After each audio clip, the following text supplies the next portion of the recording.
হলো প্রতিহিংসা। মুকুন্দবাবু ভূতপূর্বক দেওয়ালের পৌত্র, তার বর্তমান ম্যাজিস্ট্রেট আর ইন্দ্রাণী অশুভ লক্ষণে বাবুদের বাড়িতে তাদের দৌহিত্র বিবাহ বহুবার নিমন্ত্রণ উপস্থান করেন। তৎপূর্বক ইতিহাস সংক্ষেপ করিয়া রাখিলে কথাটা পরিষ্কার হইবে। এক্ষুনি মুকুন্দবাবু ভূতপূর্বক তাহার দেওয়ানী গৌরকান্ত ভূতপূর্বক কালের আহ্বান অনুসারে উভয়ই কেউই সরাসরি বর্তমান নাই, কিন্তু যখন ছিলেন তখন উভয়েই মধ্যে বন্ধন দৃঢ় ছিল। পিতৃ গৌরকান্ত তখন কোনো জীবনযাপন ছিল না এবং ক্ষুদ্র বিষয় পর্যন্ত ভার দেন না। কালের প্রদেশে মুকুন্দবাবু ভুল করেন এবং কীট যেমন করে সৃষ্টি করে তেমন স্বর্গগামী হইয়া থাকে পুণ্য সঞ্চয় করে। গৌরকান্ত তেমন অশান্ত যত্ন ধীরে ধীরে দিনে দিনে মুকুন্দবাবু বিষয়ে বৃদ্ধি করিতে লাগিল। তবে যখন তিনি কৌশলে আশ্চর্য মূল্যতর হয়েছে বাঁকা গাড়ি করিয়া জমিতে নিয়ে প্রতিষ্ঠা করলেন, সেখানে বাবুর সেখানে স্বামীদের উন্নতি হইল এবং অল্প অল্প তাহার কোঠায় বাড়ি জেঠামাদের পূর্ব পূজা অর্চনা বৈশাখ লাভ করলে এবং যিনি এককালে সামান্য তহবিলে শ্রেণী তাহার যিনি সাধারণ নিকটে তিনি নাম পরিচয় হয়ে যায়। ইহার পূর্বে কালের ইতিহাস কিন্তু বর্তমানকালে মুকুন্দবাবুর পুত্র আছেন, তাহার নাম বিনোদ বিহারী, তার গৌরকান্ত সুশিক্ষিত নাম যারা তাহাদের মানুষের কিছু করিয়া থাকিতেন। দেওয়ানী দিতে তাহার পুত্র রামকান্তের বিশ্বাস করিতেন না, সেই জন্য বাক্য বর্ষে নিজে যখন কিছু ছাড়িয়া দিয়েছেন তখন পুত্রকে লঙ্ঘন করিয়া রামজাদা থেকে আপাতত নির্যাতিত করে সেবতে থাকে। পূর্বের আমলে যেমন ছিল এখনই তাহার তেমন বিষয় ছিল। প্রভেদাতে যেমন ভূতপূর্বক তাহার কেবল সম্পর্ক হৃদয় সম্পর্কে নয়, পূর্বকালে টাকা সস্তা ছিল এবং হৃদয়টাও কিছু সুযোগ ছিল। যেমন হৃদয়ের কাজে খরচ এক প্রকার রহিত হইয়া গেছে, নিতান্ত আত্মীয়ের ভাগটা জানাটানি ঘরিয়া পড়েছে। তাহার লোকে পাইবে কোথা হইতে ইন্দ্রাণীর মধ্যে বাবুদের বাড়িতে দৌহিত্র বিবাহ বহুবার নিমন্ত্রণ দেওয়া, সেইখানে পৌত্র ইন্দ্রাণী গিয়া উপস্থিত হয়েছে। সংসারটা কৌতূহল অনির্দিষ্ট পরীক্ষা খেলায় এখানে কতগুলি বিচিত্র মানুষ এবং একত্র হইয়া তারা সংযোগে বিয়োগ করে কত বিচিত্র অভূতপূর্ব ইতিহাস সূচিত করে, যাহার সংখ্যা নাই। বহুবার নিমন্ত্রণ করেছে এবং আনন্দ দরকারে দুটির মধ্যে রকম মানুষের দেখা হইল এবং সেখানে তারা সংসারে যে বলল জননের মধ্যে নতুন বর্ণের এবং নতুন রকমের গণ্ডি পাওয়া গেল। সকলে হারারে শেষ হইয়া গেল। ইন্দ্রাণী বৈকালে কিছু মানার বাড়িতে গিয়ে উপস্থিত হইয়াছিলেন। বিনোদিনী বলল, আমি যখন নিলম্ব হইয়া জিজ্ঞাসা করেছি সে বলল গৃহ শারীরিক অবস্থা এবং দুই প্রকৃতি প্রদর্শন করে, কিন্তু তাহা কখনোই সন্তোষজনক হতে পারে না। প্রকৃত কারণ যেখানে ইন্দ্রাণী গোপন করিয়া থাকে তাহা বুঝিতে কারোরই বাকি রইল না। সেই কারণটি এই মুকুন্দবাবুর প্রভু ধ্বনি পরে, কিন্তু কালপূর্বক সেখান থেকে তাহাদের অপেক্ষা করতে পারে। তাতে বলল গিয়ে আমি ভুগতে পারিব না, সেই জন্য মানিবেই পারি পাশে ভয়ে থাকিব। তাহাতে বিষয়টি বুঝতে তাহাদের খাওয়াবার চেষ্টা করে, বিশেষ ইহা বেরি করে ইন্দ্রাণী পরাস্ত করিবার প্রত্যেকে কিছুতে খাওয়া গেল না।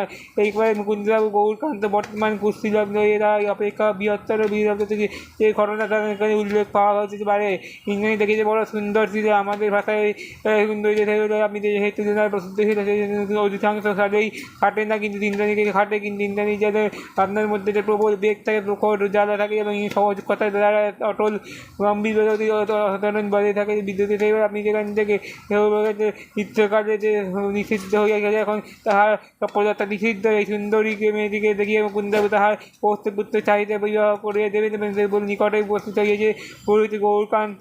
পাহাড়ও নিকটে ন্যূনতম প্রভুর জন্য তাহার অবস্থার যতই উন্নতি হোক না কেন, তার কর্তায় ব্যবহার করে যতই প্রশ্রয় দিন না কেন, কখনো তিনি প্রভুর সম্মান বিনষ্ট হয় না। প্রভুর সম্মানে কি প্রভুর প্রসঙ্গ করতে পারে না, মানে বিবাহ করিবে এবং কিছুতেই সম্মানহানি হয় নাই। প্রভুর করার গয়না শোধ করিবে, পাওনা তিনি ছাড়বেন না, কারণ মুকুন্দবাবু পুত্রের সহিত তিনি বসে পড়তে বিবাহ দিয়ে দিতে পারবেন না এবং খুঁজিয়ে বলবেন ভালো লাগে না। তিনি আশা করে যে এই প্রস্তাবে ভক্তিকে গ্রহ করবে। গৌরকান্ত যখন কথাটা এইভাবে উল্লেখন করি, কিছুদিন বাদে সেই বাক্যালাপ বন্ধ করিয়া তাহার অত্যন্ত মনোকষ্ট হইয়াছিল। প্রভুর কাছে বলল, আমি গৌরকান্ত, আমি যেখান থেকে মৃত্যু সেল ন্যায় হয়েছে, আমি এখান থেকে তথাপি তাহার পুত্রের এক বৃত্তি হয়েছি কুসন্তানের বিবাহ করিয়া ঘরে পালন করিয়া দিলেন, অর্থ শিক্ষা দান করিতে লাগিলেন।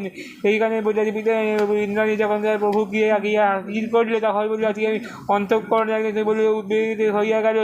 বলে ইন্দ্রাণী বলে, অনেক কিছু স্পর্ধা হয়েছে। সে বললো কি আমি সেখান থেকে নিয়ে চলো এবং কল্পনা প্রকাশ করো। প্রথমে ইন্দ্রাণী গহনা হয়েছিল মনিরের বাড়িতে ঐশ্বর্য ছিল এবং থেকে বললো আজকে আমি অবস্থ করা ছিল। দ্বিতীয় রূপের কৌরবে ছিল যেখানে বিষয় সন্দেহ নাই, ব্যক্তি এত অধিক অবস্থা কথা হইতে পারে তাহা গর্বটা সম্পূর্ণ তার গর্ব না। রূপের জন্য কারোরই দোষ দেখা যায় না, যে নিন্দা করাটাই গইল ও অগত্যা গর্বের অবতারণা করিতে হয়। তৃতীয় শ্রেণী চলিত ভাষায় যাকে বলে দিমাকি। ইন্দ্রাণী যে স্বাভাবিক গাম্ভীর্য ছিল, অত্যন্ত প্রিয় পরিচয় ছিল, কারোর মাখামাখি করিতে পারিতেন না, তাছাড়া কখনো তোড়গোড় করিতে পারিতেন। অগ্রসর হইয়া সকল হৃদয়কারী হস্তক্ষেপ করিতে যাওয়া করে সেই তাহা স্বভাব সিদ্ধ হইল না। এই নানা প্রকার আমল সমূল আজকে আমি ক্রমশ উত্তপ্ত হইয়া আজকে আমি ইন্দ্রাণী বলে আমাদের স্ত্রী আমাদের দেয়ালে তাদেরকে বলিবে বারংবার পরিচয় থেকে অবিবাহিত করিবে। আমি একজন বিয়ে দাসীকে বলে শিখেছিল যে আমি গায়ে পড়ে থকিতে তাহাদের গয়নাগুলি হাত দিয়ে ইন্দ্রাণী সমালোচনা করিতে লাগিল। বস্তি এবং সেখান থেকে প্রশংসা করিতে জিজ্ঞাসা করলো, হ্যাঁ রে ভাই তুই কি গীত কর? ইন্দ্রাণী বলে আজকে আমি ইতল না, আজকে আমি তুমি এখানে একবার দাঁড়িয়ে কী করছো? তুমি খবরগুলো হটপায়ে তুলে নিয়ে এসে বাড়ির দাসী উপস্থিত ছিল। সেই ইন্দ্রাণী যেহেতু মুহূর্তে দাসী, সে বললো আজকে নয়নতারার মুখের দিকে চাইলে এবং সে বললো নীরবে মিষ্টিন্নপূর্বক শুরু হয়েছিল কথা বলতে তাকে হাট খোলায় গালাগালির উদ্দেশ্যে যদিও তিনি যখন মিষ্টান্ন অসভ্যস্ত হইয়া বলল তুমি কেন ভাই কষ্ট পাচ্ছ, তুমি আমাকে দাসীকে হাতে করে দাও। সে বললো আজকে আমি সম্মান করিব, কিন্তু এত কষ্ট করেছে আজকে আমি নিয়ে যাচ্ছি বলি অন্নপূর্ণ দেবে, তুমি আমাকে নিয়ে করবে, আমি অন্ন দিতে পারবো না। এবং নিজ বড়লোকে মিষ্টান্ন রাখিবে এবং সেইখান থেকে মিনিকালে বংশাবে ধনী গৃহে সর্বে নিত্য অভ্যাস ইন্দ্রাণী সহিত জন্মের মতো প্রাণীর সঞ্চয় তিনি চলিয়া গেলে। এই আমি নিষ্ঠুর নই পূর্ণতা সহিত হাতগুলি অপসারণ করবো এবং ইন্দ্রাণী পুনরায় গায়ে বিদিত হইবে না। সকলেই তাহারা অলঙ্কার সঙ্গে বলবে, কঠিন ধর্মে থেকে আমি ভাষায় বলতে পারবো না। তাহার গভীর অবধিতে থাকবে নয়নতারা আক্রোশ থাকিবে, বাড়ি উঠতে লাগিবে। যদি ইন্দ্রাণী বুঝিতে পারে একসময় অলক্ষ্যে তাহার নিকটে বিদায় হইলে বাড়ি চলিয়া গাছিল। আমি তো শতব্যস্ত হইয়া যাবে আপাতত হয় এবং তাদের ইন্দ্রাণী যদি অসীম অবজ্ঞা প্রত্যাখ্যাত করেছে তথাপি তাহা তাহার অন্তরে বাজিয়াছিল এবং ইন্দ্রাণী তাহার সহিত যেমন বিবাহের প্রস্তাব হইয়াছিল, যেমন একসময় যে কথা হয় যে বামচরণের বিবাহে সে ব্যবস্থা করে সে ছিল এক দরকারি। ইন্দ্রাণী এখন মনে পড়ে যে একদিনে নয়নতারা বলে আমি তাহাদের বাড়িতে আসিয়া বামাচরণে কন্যা বিবাহ দিয়েছে। গৌরকান্ত বিধের অনুনয় বিনয় করিতে সেই নয়নতারা অসম্মান করলে প্রকৃতি লাভ করে। আমি সেখানে মুখ্যরা রাজু ইন্দ্রাণী নিজেকে অধর্মীয় স্বীকার করে। মেয়েটি অনর্গল কথাবার্তায় এবং চেহারায় বড়ই খুশি হইয়াছিল, কিন্তু কিছুই করিতে পারিল না। এবার আমি সেখানে বলতে বিশেষ তুমি মসজিদে তাহাদের মধ্যে আজকে চেষ্টায় অনেকগুলো নয়নতারা বিবাহ হয়।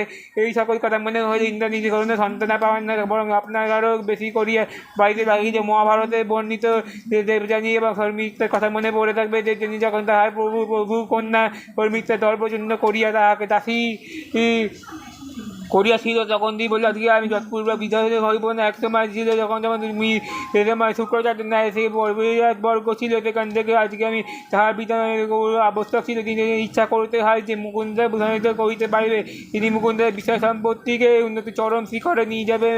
এখান থেকে তুমি তুমি আমার হাত থেকে স্মরণ করবে আবশ্যক কথা না, কিন্তু ইন্দ্রাণী মনে করিল বাঁকা গাড়ি যেখানে বিধান নিজেই সন্ন্যাসী হয়ে যাবে, তাহার জীবনে ক্ষমতা জন্মেছিল এবং তাহার কি তিনি মানিব্যাগটা কিনিয়া দিয়েছি এক প্রকার দান করে। সেই কথা কি আজ এই মনিবের বসে কেউই বাড়িয়া রাখি যে আমাদের যন্ত্র করবে, তুমি গর্বে তো আমাদের যেতে আজ আপনার করিবে। তাহার অধিক ইহার মধ্যে আজকে আমি ইন্দ্রাণী চোখ চিত্ত ক্ষুব্ধ হইয়া উঠিল। বাড়ি ফিরিয়া আসিয়াছে দেখিল তাহার স্বামী প্রভু গিয়ে নিমন্ত্রণ। তারপরে জমিদারের কাছেই সমস্ত সারা শহর গিয়ে একটি জেলারের আশ্রয় করিয়া নিবৃত্ত খবরের কাগজ পাঠ করিতে লাগিলেন। অনেকের ধারণা আছে যে স্বামী তার বিরুদ্ধে এরকম করিতে হয় যে তাহার কারণ দর্বের কোনো কোনো স্থলে স্বামী স্বভাবে তাই নিজে দেখিতে পারে, আমাদের নিকটে হতে পারে না। আমি আশা করি না যে তুমি বুঝিয়ে অধিকাংশ ছলনাই হবে। যাই হোক আমি সেখানে অবধিতে থাকিব। দুটি বিষয়ে বাস্তবিক স্বভাবে মিল হয়ে গেল। সে বললে তেমন করিয়া মিথ্যুক লোক নয়। সে বললে আজকে আমি কেবলমাত্র কিছু করিতাম, নিজের দরকারে কিছু করিতাম না। পূর্বতে কিছু করিয়া বাড়িতে আসিয়া জিজ্ঞাসা করিতাম, আক্রমণ হইতে নিজে করিবার জন্য তুমি নিজেদের প্রকাশ করবে। তিনি তাহার কর্তব্য ধর্ম ঘরের নিজে তাহার ইন্দ্রাণী সমস্ত জীবন পর্যাপ্ত ছিল, ভূষণের জন্য চটনি জুটো ছিল ইন্দ্রাণী। তুমি যখন তাহাকে পরিহাস করিবে, তুমি একটা কথা দ্বারা উপক্রম করিবে, কিন্তু তাহার সাক্ষাৎ চিন্তা ভাবে জিজ্ঞাসা করে তোমার কী হয়েছে। কিন্তু তাহার সময় চিন্তা বলি উঠিয়ে দিয়ে দিয়েছিল কী আর হইবে, আমার সম্প্রতি তোমাকে সম্প্রতি চলে গেলে খবরের কাগজে ভূমিতলে ফেলিয়া দিয়েছ কেন, তোমার অগোচরে নেই, তুমি ভূতপূর্বক তুমি ইন্দ্রাণী বলে একাকি ঘরে বসে আছে, তুমি স্বামীর কাছে গিয়া তার সমাধান লাভ করে তুমি বলে জিজ্ঞাসা করো সমাধানটা কী রকম, স্বামীর কাছে গিয়া খেয়ে দেখে দেয় হাতে বসিয়া গিফট সেখান থেকে করলে তোমার কাছে দিয়ে আমি যেরকম ঠিক করতে পারি সেরকম না। তাহার পর ইন্দ্রাণী বলে এক সকল কথা বলে গেল যে মনে করিয়াছিল স্বামীর কাছে সকল সত্য অপ্রিয় উত্থাপন করবে না, কিন্তু সে প্রতিজ্ঞা করবে না যে তাহার অনুকরণ প্রতিজ্ঞা ইন্দ্রাণী ইতিপূর্বে কখনো রক্ষা করিতে পারিবে না। বাহিরের লোক নিকটে ইন্দ্রাণী সংঘাত করিবে না, স্বামীর নিকটে সেই পরিমাণে আপন থাকবে, স্বাভাবিক বন্ধনে থাকবে, মোচন করিতে পারবে, সেখানে দেশমাত্র আত্মগোপন করিবে না। অথবা সমস্ত ঘটনা খুঁজিয়ে মর্মান্তিক ক্ষুব্ধ হইয়া উঠিলে বলিল যে এখনই আমি ইচ্ছা দিচ্ছি। তৎকালীন এমনি বিদায়পূর্বক বড় কড়া চিঠি লিখিয়েছে উদ্যত হইলেন। ইন্দ্রাণী তখন চৌকের মতো আমি বলে মাদুলি পাতা নিয়ে মেঝের ওপরে বাইরের কাছে কোলের ওপরে ব্যাখ্যা করে বলিল তারা তাড়াতাড়ি কি চিঠি নেই, তুমি আমি থাকো, কাল সকালে যা স্থির করো আজকে আমি বলে তুমি আমাকে নিয়ে যাবে না, তুমি বললে পিতা তুমি আমাকে একমাত্র পদ্মের ওপরে শুনিয়ে থাকবে, তার অন্তরে যে একমাত্র ঠিকবে আকর্ষণ করিয়া নিয়েছিল। তখন পিতা অনেক চিত্ত আকর্ষক অনেকগুলি ভাব দেখা যায় অলক্ষণে বলে মুকুন্দ পরিবারের প্রতি যে ঊর্ধ্বনু থাকে নিষ্ঠা এবং ভক্তি ছিল, ইন্দ্রাণী কখনই তারা সম্পূর্ণ প্রাপ্ত হয় নাই, কিন্তু জীবনের অপূর্ণ করে যে আহার করে ভাবটি তার মনে দৃঢ় বদ্ধমূল হইয়া গিয়েছিল যে আমি তার স্বামী ইচ্ছা করিলে ওকালতি করিতে পারিতে, কিন্তু স্বামী কিছু করিতে পারেনি। কিন্তু তাহার স্ত্রী হৃদয়ে দৃঢ় বিশ্বাস ছিল। ইন্দ্রাণী যখন বলে আপনার হয়ে যায় যখন তাহার স্বামী যে হৃদয়ে কিছু করিবে আর কিছু মাত্র মনে হয় নাই। ইন্দ্রাণী বললে আজকে আমি অবতারণায় মৃত্যুস্তরে বলবো বলে তুমি তো কোনো দোষ নাই, তুমি কোনো জানো না, তবে তুমি তার করে হঠাৎ তাড়াতাড়ি এত ঝগড়া করতে এলে কেন। তুমি বললে আজকে আমি উচ্চস্থন করো, নিজের সংকল্প নিকটে অত্যন্ত হাস্যকর বলিয়া বোধ করি। তুমি বললে একটা কথা বলে কিন্তু মনি হয়ে হোক আর যেদিনই হোক না কেন ওটা তোমার কখনো নিয়ে যেতে পারে। এই যে গল্পই বড় সেদিনের মতোই মেঘ কাটিয়া গেল, গৃহে প্রসন্ন উঠিয়া উঠে স্বামীর বিশেষ আদরে ইন্দ্রাণী বাহিরে সমস্ত আদরে বিস্ময় হইয়া গেল। নিজেদের আমি যেখানে সেই ভরা দিয়ে গেল আমি কিছু দেখিতে পারি না, সেই বলে কোনো স্বামী যদি অবহেলা চোখে দেখে না, নিজের জমিদারের প্রতি এইভাবে উপলক্ষ জমিদার ছিল, জমিদারের আয় ছিল সেটাই নিশ্চিত যে তার বাধারে ছিল তাহাকে আয় বলিয়া বোধ হয় না, তাহার স্বভাব অত্যন্ত তাহার কোনো আকর্ষণও ছিল না।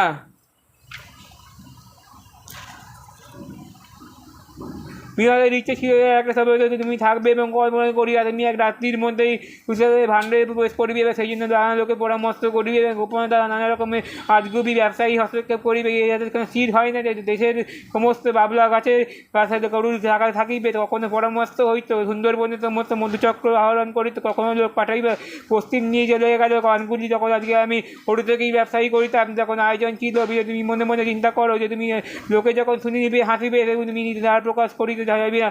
বিশেষ করে একটা যখন দরজা করিবে তুমি বলবে তুমি পাশে মনে করো যে টাকাগুলো নষ্ট হয়ে গেছে, এই জন্য মনে মনে সংকুচিত হয়েছিল। তাই আমি যদি নিকটে গিয়ে এমন যাবে থাকিয়েছে তোমার জমিদারি হোক না কেন তিনি কেবল বসিয়া থাকিবেন এবং বাহ্যিক কিছুই বেতন পাবেন না। পরদিন হইতে না করেন তার স্বামীর কাছে মন্ত্র দিতে লাগিয়ে তুমি যে তোমার নিজের দোষ দেখো না, তোমার অম্বাক হাত তুলিয়া দিতে পারো, তুমি শিরোধার্য করিয়ে দাও যদি তুমি তোমার নিবায় কি সর্বনাশ হইতে করে যেই জানে না তোমার ম্যানেজার যা গয়না পরিয়ে আসিয়াছে, যেমন গয়না তোমার ঘরে না আসে এবং তোমার চোখে জন্মায় এবং যে তুমি আমাকে কোথাও হইতে দোষ করেছো, তুমি তাহার বাড়ি কিসের জন্য জোর করে যাচ্ছ গয়না এবং নানান বাড়িতে বললো অতিরঞ্জিত করিব না, এবং সে বললো নিজের মুখে তাহার দাসীকে কী সকল কথা বলিয়া গেছে তাহাকে সে কালের পরিমাণে রচনা হইয়া গেল। আর কি কিন্তু প্রাকৃতিক লোক ছিল সেই পরে নির্ভর করিয়া তাহাতে পারে না। অপরের লোককে বললো আজকে আমি তুমি বিশ্বাস করো হয়ে বসে ম্যানেজার তুমি আমাকে কী করিয়েছো, মুহূর্তের মধ্যে তুমি বিশ্বাস হয়ে দৃঢ় ছিল। বিশেষ তুমি নিজে কখনো কল্পনায় সে নানা প্রকার বলে দেখিতে লাগিলে অথচ কেমন করিয়া ম্যানেজারে চুরি করিতে হইবে তাহার রাস্তা কষ্ট হইয়া গেল, তাহাকে কিছু বলিতে পারা গেল এত সাহস নাই, মুশকিল হইল। আজকে আমি বললি আজকে আমি তুমি বললো আজকে আমি তাহার মধ্যে ভাগ করবে তুমি আমাকে তাহার শরবত করে নিয়ে চলো, কিন্তু আমি তাহার অনুসরণ করবো না, নিজেকে অধিকার করিয়া রাখবে। অম্বাকে নিজেকে মাত্রই বলবে না উচ্চ পদ দিয়েছে তুমি এ ধরনের দৃঢ় ছিল যে তুমি পদের যোগ্যতা ছিল, আপনার জোগাড় করার মতো তো ছিল, বিশেষ ম্যানেজার হচ্ছে তুচ্ছ বলে জ্ঞান করিত, তখন আমি সে কাজে কোনো দরকার ধরা ছিল না, আজকাল অফিসের দরকার করিত। তুমি আমাকে ঘোড়া হইতে বেটে নামিয়ে ধ্বজা মহাশয় রথের সঙ্গে সঙ্গে কেবল দর্প হারে তুলিতে থাকিল। বিনোদের তুমি যখন কোনো খোঁজখবর লইয়ে কেবল যখন ব্যবসা করিবে তখনই বলবে টাকার প্রয়োজন হইবে, এবং তাহাদের খাজনাপাতি টাকারই জিজ্ঞাসা করিবে তাহার তখন কত টাকা আছে, বলবে পরিমাণে বলিব কী হবে, কিঞ্চিত শত করিতে আগে টাকা চলিয়া গেল, এবং তাহা টাকা পাবে, বঞ্চিত টাকা হইলে নিরস্ত হইয়া গেল, টাকা নিয়ে তাহা মাত্র ধরিয়া অমলের নিকটে নিবেদিত চলিয়া গেল। তাই বলে কোনো মতো তাই বললো কি আমি অধম বোধ করেছি, তুমি মাঝে মাঝে তুমি লইয়া গেল, তুমি আমাকে জমিদারের অংশ জমিদারের টাকা দিয়ে দিও, এবং অযথা সময় নষ্ট না করিয়া তুমি টাকা লইয়া সেখানে লুকিয়া থাকো, এবং সেখানে তুমি কোনো টাকা পাবেও না, এবং পত্র লিখিবে কোনো বলা যাবে না, এবং সেটা তুমি কেবল চক্ষু লজ্জা ছিল এবং তার কোনো লক্ষ্য লজ্জা ছিল না, এই জন্য সাক্ষাৎ হইল। ক্রমে যখন তারা বলে বাড়াবাড়ি করিতে লাগিল, তখন বললো আজকে বিরক্ত হইয়া লোকে হিন্দুকে চাবি নিয়ে গেলে আজকে গোপনে টাকা এক বন্ধ করে এই চলে গেল, লোকটা দুর্বল হয়ে প্রভু নিজের চেষ্টাই করবে, আমি কোনো প্রকার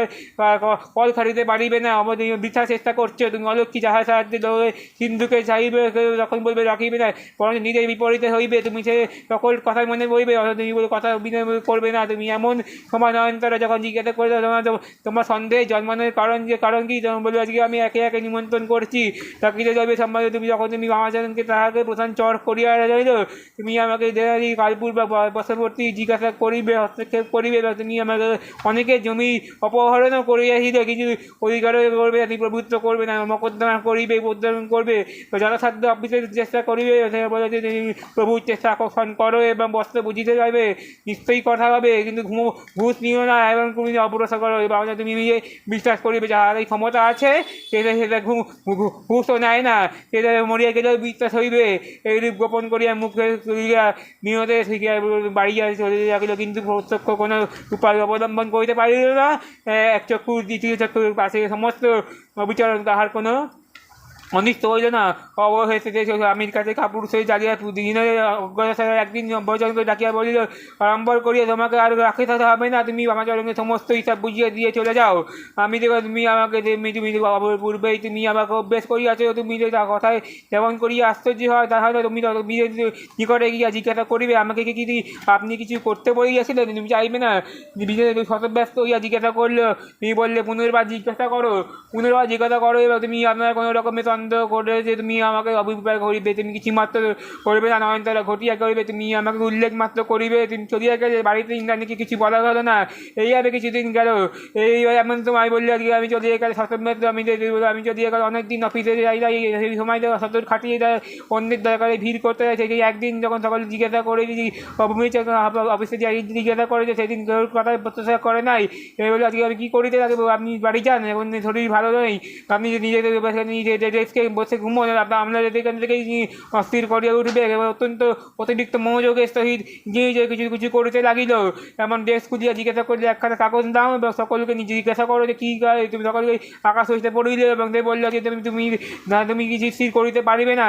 তুমি বললে মহাশয় আপনাকে নাকামো করো না, সকলেই জানে না যে ওর কাগজপত্র বাবু নিজের তলব করিয়া আছে, তুমি বলবে তুমি থাকবেন না, সেটুকু করবেন না, জিজ্ঞাসা করে কেন, যখন জিজ্ঞাসা করেছে সে আমার কেমন লাগবে বলবো, তিনি বললো আজকে আমি অনেক জিজ্ঞাসা করবে, তুমি আমাকে চাবি দিয়ে দিয়েছি, তুমি আমাকে এই সমস্ত কাগজপত্র পরীক্ষা করতে দাঁড়িয়ে দাও, তুমি সমাজকে সে কথা গোপন হইয়া গেল, এ বললো আজকে অপমান হইলে তখন ইস্তফা করিতে হয়, এটা বললো অভিপ্রায় কিনা, তুমি বললে আমি চাবি দিয়ে কম্পিউটার বিনোদের স্বরে বললে বিনোদ তুমি আমাকে ঘরে মাথা খাইয়েছো কেন, তুমি বাড়ি গিয়ে দুর্বল বিছানায় গিয়ে শুয়ে পড়ো, এ বললো তাড়াতাড়ি গিয়ে শুয়ে পড়ছি এবং সমস্ত হৃদয় দিয়ে আমি আবৃত হইয়া গেলাম। ক্রমে ইন্দ্রাণী সকল কথা শুনিল, এবারে আজকে স্থির হইয়া গেলে যে তার বুঝলিতে হবে না, মেঘ বৃষ্টি কুঞ্চতে হবে, এবার দেখে তুমি বিক্ষোভ করিবে, একদিন স্বামীর অপমান কেন, তুমি একটা বিশ্বাসী একটা পুরস্কার পাচ্ছ, ইন্দ্রাণীর অপরাধে দেহ আছে তুমি চলে গেল, তুমি সমস্ত শাসন করিতে গেল, তুমি হাতে থেকে ধরিয়ে যাবে, বিনোদ ছেলে মানুষ ছিল দুর্বল, 5 জনের কথায়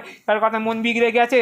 তখন ইন্দ্রাণী বললো কি স্বামীর কথা তুমি ব্যস্ত বুকের কাছে আসিয়া টানিতে লাগিল, এবং সে বললো আমি 2 চক্ষুর মধ্যে অস্ত্র জলে পড়িতে লাগিল, পৃথিবীর সমস্ত সমস্ত অন্যায় হইতে তেমন আপনাদের পক্ষপাতে টানে নিয়ে যেতে বলে তাহার হৃদয়ে আপনার হৃদয়ে তুলিয়া রাখিয়া চাইতে চায়, স্থির করিয়া দেখো আজকে যেন কেউ কিছুমাত্র প্রতিবাদ করে না। এই তুচ্ছ প্রতিবেশী ইন্দ্রাণীর মন কিছু সান্ত্বনা বাড়িতে পারে না। যখন নিজে অবলম্বন করতে হয় তখন তুমি যখন কী করিবে, শাসন করিবে, তুমি কী সংকল্প করিয়া রাখবে রাখো তুমি স্বামীর সঙ্গে গেলে কিন্তু সকল তুমি সমাজ ইন্দ্রাণীর রাগ পরিহাস হৃৎপিণ্ডের মতো জ্বলিতে লাগিল। এমন সময় থেকে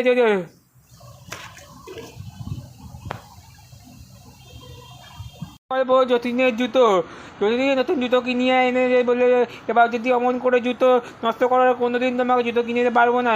যতীনের জড়িয়ে থাকলে প্রতি মাসে এক জোড়া ধুতি কিনিয়ে 2 দিন চাইলেই যেতে পারবে না। যা জিনিস কিনে দেবে বইগুলি সমাজের মজার হয়ে গেছে, কিন্তু দুর্মুষ করবে না। তুমি আমাকে নিরন্তর দিলগুলি হাত দিয়ে থাকিবে এবং যারা নিজেই কিছু করবে। মন্দ অভ্যাস ছিল এবং সেখানে তুমি খেয়ে থাকবে গিয়েছিলে এবং তাদের থেকে গাছের মশাই তুমি কি বাড়িতে ভাত খেতে পাও না?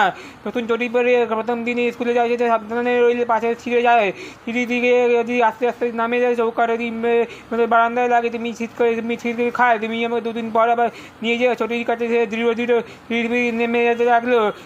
কী খাওয়া এবং সে আরম্ভ হলো। এই 1 মাস হয়ে গেল। যদি এক পাশে হাঁ করলো, মা বললে ধরে বেলা মুচি ডেকে নিয়ে আয়, একবার নিয়ে যেতে হবে। মুচিকে ডাকা হলো না, চটি হাঁ করে বেরিয়ে গেল।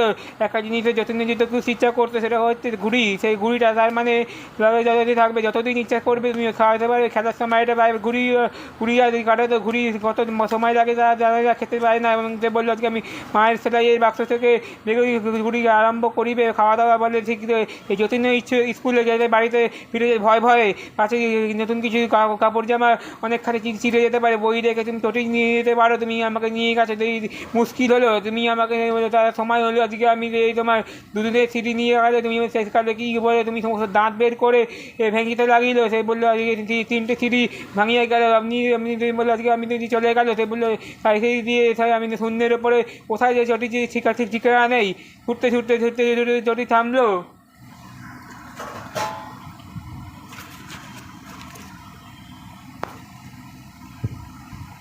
গল্প প্রথম উপাখ্যান। তখন বৌদ্ধরা মন থেকে বস্ত্র ও রত্ন দিয়ে সম্মান দেখিয়ে সিংহাসনের মধ্যে দিয়ে আনলেন। 1000 থাম্পিতিতে এক মন্দির তৈরি করলেন, তার মধ্যে সিংহাসন বসানো হলো। সুপরিণী রাজা মন্দিরের সাথে সেখানে উপস্থিত হলেন। ব্রাহ্মণ নিজেকে আশীর্বাদ করলেন। ভারত গন্তব্য হইয়া গেলে রাজার প্রশংসা শুরু করলেন। রাজা গরিব দুঃখীকে সবাইকে প্রচুর অর্থদান করলেন। তারপর নিজে যখন সিংহাসনে বসে উঠবে পুতুলের মাঝে দিল, সেই পুতুল জীবন্ত হয়ে বলল, আমার নাম মিশ্রকেশী কমরিতের মতো। আপনার যদি সাহস তার বীরত্ব আর উদার্য গুণ থাকে তাহলে আপনি এই সিংহাসনে বসতে হন। রাজা বলেন, তুমি আমাকে এই সিংহাসনে বসে তুমি সবগুলি আমার কাছে আছে, আমি সবাইকে দান করে আছি। কিন্তু পুতুল বলেছে, আমি নিজের মুখে এই প্রশংসা করবো, তুমি আমাকে উচিত নয়। থাকতে পারে দুর্জন ব্যক্তি নিজে কোনো গুণ করতে পারদর্শিত করে না, এবং দেখা যায় নিজের সজ্জন ব্যক্তি পারদর্শিকৃত করে না। আয়ু ধন মন দান ইত্যাদি গোপন রাখতে হয়। অর্থাৎ নিজের গুণ কীর্তন করে নিন্দা করিতে কখনো যেও না। পুতুলের মুখে এই কথা শুনে বৌদ্ধদের বিশ্বাসের সীমা রইল না। তিনি পুরস্কার পুতুলকে বললেন যে তুমি যা বললে তুমি তা ঠিক করো। যে নিজে গুণকীর্তন করে না সে প্রকৃত মূর্খ। যাই হোক, সেই সিংহাসনে তার কথা উদার কথা বাদ দাও। তুমি আমাকে পুতুলে নিয়ে মরা যাবে। আজকে আমি তুমি বললে তুমি আমাকে কোটি কোটি সোনার মোহর দান করো। কেউ টাকা এলে তাকে 1000 টাকা মোহর দিতে, সেই টাকা ভালো করলে তাকে 10,000 টাকা, মহৎ ব্যক্তিকে 1 লক্ষ টাকা এবং যার উপরে সন্তুষ্ট হলে 1 কোটি সোনার মোহর দান দিতে।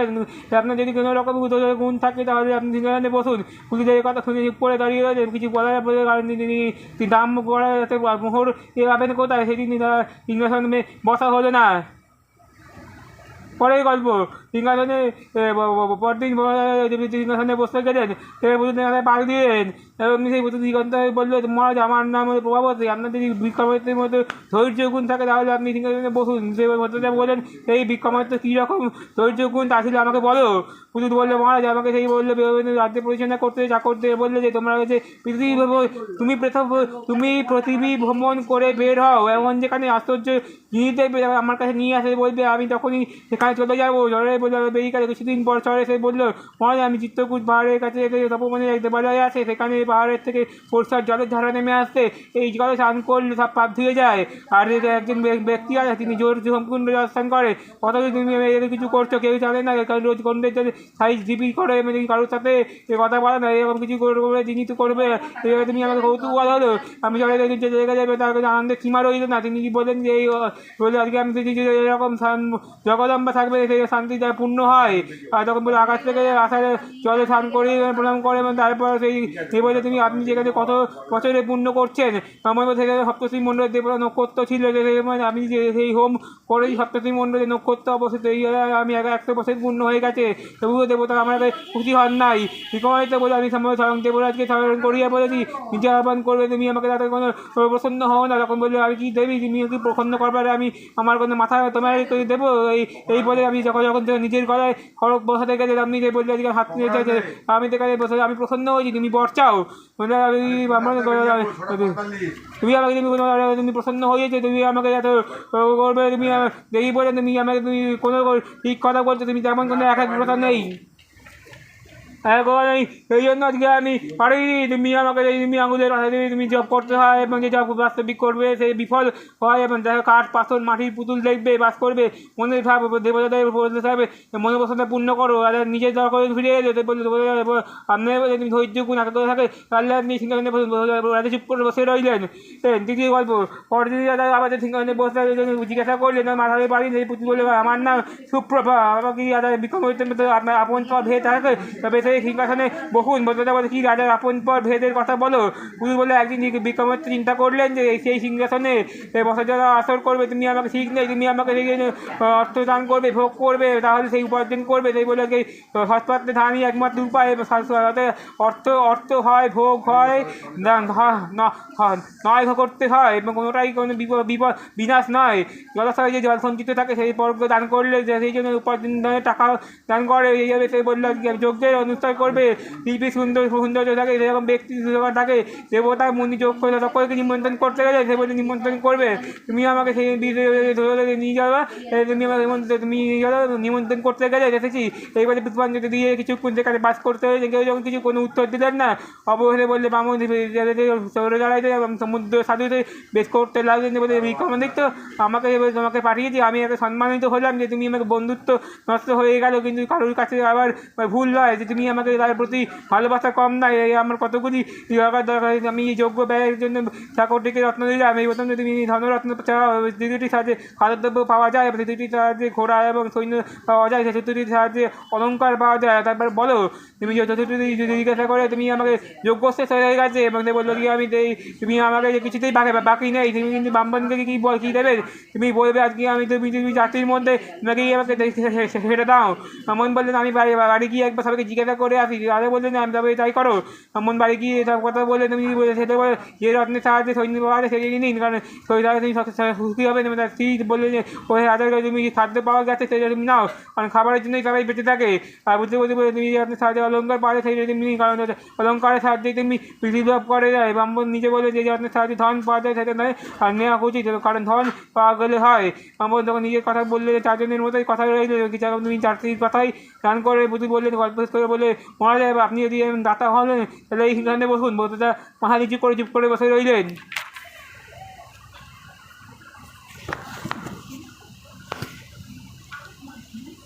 হলো প্রতিহিংসা। মুকুন্দবাবু ভূতপূর্বক দেয়ালের পৌত্র, তার অর্থমান ম্যাজিস্ট্রেট আর ইন্দ্রাণী অশুভ লক্ষণে বাবুদের বাড়িতে তাদের দৌহিত্র বিবাহ বহুবার নিমন্ত্রণ উপস্থান করেন। তৎপূর্বক ইতিহাস সংক্ষেপ করিয়া রাখিলে কথাটা পরিষ্কার হইবে। এক্ষুনি মুকুন্দ ভূতপূর্বক তাহার দেওয়ানি গৌরকান্ত ভূতপূর্বক কালের আহ্বান অনুসারে উভয়ই কেউই সরাসরি বর্তমান নাই, কিন্তু যখন ছিলেন তখন উভয়ের মধ্যে বন্ধন দৃঢ় ছিল। পিতৃ গৌরকান্ত তখন কোনো জীবনযাপন ছিল না এবং ক্ষুদ্র বিষয় পর্যন্ত ভার দেন না।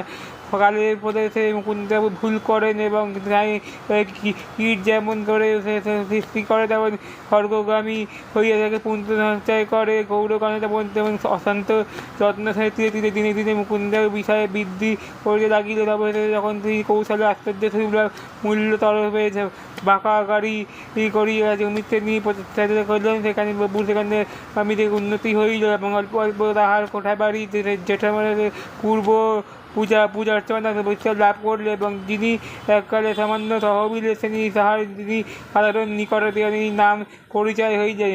ইহার পূর্বে কালের ইতিহাস কিন্তু বর্তমানকালে মুকুন্দবাবুর পুত্র আছেন, তাহার নাম বিনোদ বিহারী, তার গৌরকান্ত সুশিক্ষিত নাম যারা তাহাদের মানুষের কিছু করিয়া থাকিতেন। দেওয়ানিদিতে তাহার পুত্র রামকান্তের বিশ্বাস করিতেন না, সেই জন্য বাক্য বছর নিজে যখন কিছু ছাড়িয়া দিয়েছেন তখন পুত্রকে লঙ্ঘন করিয়া রামজাদা থেকে আপাতত নির্যাতিত করে সেবতে থাকে। পূর্বের আমলে যেমন ছিল এখনই তাহার তেমন বিষয় ছিল। প্রভেদাতে যেমন বুদ্ধপূর্বক তাহার কেবল সম্পর্কে তার হৃদয় সম্পর্কে নয়, পূর্বকালে টাকা সস্তা ছিল এবং হৃদয়টাও কিছু সুযোগ ছিল, যেমন হৃদয়ে বাজে খরচ এক প্রকার রহিত হইয়া গেছে। নিতান্ত আত্মীয়ের ভাগটাই আমি ঘরিয়া পড়েছি, তাহার শরীর লোকে পাইবে কোথা হইতে ইন্দ্রাণীর বাবুদের বাড়িতে দৌহিত্র বিবাহ বহুভাত নিমন্ত্রণ দেয়া, সেইখানে পৌত্র ইন্দ্রাণী গিয়া উপস্থিত হইলে সংসারটা কৌতূহল অনির্দিষ্ট পরীক্ষা চালায়। এখানে কতগুলি বিচিত্র মানুষ এবং একত্র হইয়া তারা সংযোগে বিয়ে করে কত বিচিত্রতা অভূতপূর্ব ইতিহাস সুযোগ করে, তাহার সংখ্যা নাই। বহুবার নিমন্ত্রণ করেছে এবং আনন্দ দরকারে দুটির মধ্যে রকমের মানুষের দেখা হইল এবং সেখানে তারা সংসারে যে বলল জনগণের মধ্যে নতুন বর্ণের এবং নতুন রকমের গণ্ডি পাওয়া গেল। সকলের হারারে শেষ হইয়া গেল। ইন্দ্রাণী বৈকালের কিছু মানার বাড়িতে গিয়ে উপস্থিত হইয়াছিল। আমি যখন নিলম্ব হইয়া জিজ্ঞাসা করেছিল, সে বলল গৃহ শারীরিক অবস্থায় এবং দুই প্রকৃতি প্রাদেশিক প্রদর্শন করে, কিন্তু তাহা কখনোই সন্তোষজনক হতে পারে না। প্রকৃত কারণ যেখানে ইন্দ্রাণী গোপন করিয়া থাকে তাহা বুঝিতে কারোরই বাকি রইল না। সেই কারণটি এই মুকুন্দবাবুর প্রভু ধ্বনি পরে, কিন্তু কালপূর্বক সেখান থেকে তাহাদের অপেক্ষা করতে পারে। তাতে বলল কি আমি ভুগতে পারিব না, সেই জন্য মানিবেই পারি পাশে ভয়ে থাকিব। তাহা তো বিষয়টি বুঝতে তাহাদের খাওয়াবার চেষ্টা করে, বিশেষ ইহা বেরিয়ে করে ইন্দ্রাণী পরাস্ত করিয়া প্রত্যেকে কিছুতে খাওয়া গেল না। এইভাবে মুকুন্দবাবু গৌরকান্ত বর্তমান কুষ্ঠিলগ্ন এরা অপেক্ষা বৃহত্তর বীরত্ব থেকে এই ঘটনাটা এখানে উল্লেখ পাওয়া হতে পারে। ইন্দ্রাণী দেখেছে বড় সুন্দর ছিল, আমাদের ভাষায় সুন্দর আপনি সেই তুলনায় প্রসিদ্ধ ছিল, সেই অধিকাংশ সারেই খাটে না, কিন্তু ইন্দ্রাণীকে খাটে। কিন্তু ইন্দ্রাণী যেন আপনার মধ্যে যে প্রবল বেগ থাকে, প্রখর জ্বালা থাকে এবং সহজ কথার দ্বারা অটল গম্ভীর সাধারণ বজায় থাকে বিদ্যুতের। সেইবার আপনি যেখান থেকে চিত্রকারে যে নিষিদ্ধ হইয়া গেছে, এখন তাহার পদার্থ নিষিদ্ধ। এই সুন্দরীকে মেয়েটিকে দেখিয়ে মুকুন্দবাবু তাহার পুত্র চাহিদা বিবাহ করিয়া দেবেন এবং নিকটে উপস্থিত হইয়াছে পুরোহিত গৌরকান্ত।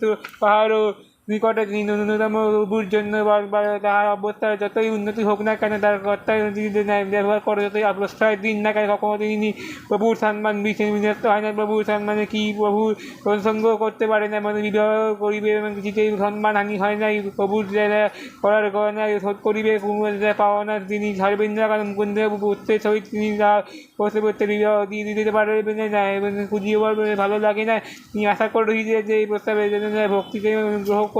গৌরকান্ত যখন কথাটা যেভাবে গুলোরণ করি, কিছুদিন বাদে সেই বাক্যালা বন্ধ করিয়া তাহার অত্যন্ত মনোকষ্ট হইয়াছিল। প্রভুর কাছে বলে আমি গৌরকান্ত, আমি যেখান থেকে মৃত্যু সেল ন্যায় হয়েছে, আমি এখান থেকে তথাপি তাহার পুত্রে এক বৃত্তি হয়েছিলাম কুসন্তানের বিবাহ করিয়া ঘরে পালন করিয়া দিনের অর্থ শিক্ষাদান করিতে লাগিলেন।